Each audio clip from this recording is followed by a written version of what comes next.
we have been very quiet. Unahesabu sijui wapi Teta, sijui wapi.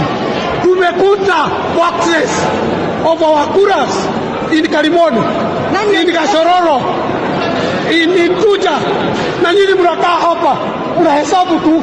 Every vote counts. Must come here. And we want every vote.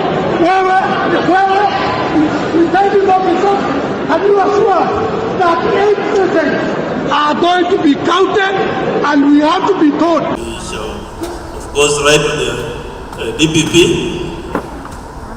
prosecute anybody who was involved in last night's mayhem.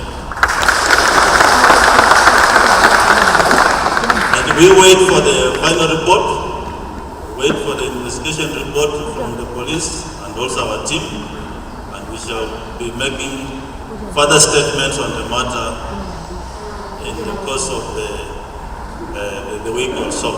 But meanwhile, we have agreed that we proceed with the tallying. The returning officer has all the material he requires for purposes of tallying.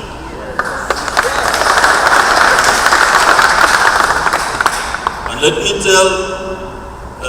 me say something. When you go to vote, right from the time you enter to vote, you are verified by the KIMS kit, that kit which you use to verify your fingerprints, and we know who you are. That kit records the number of people who have voted.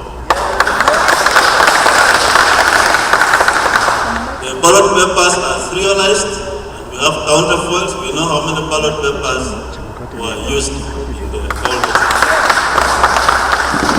So anybody who thinks they can introduce foreign papers to the polling is a total waste of time.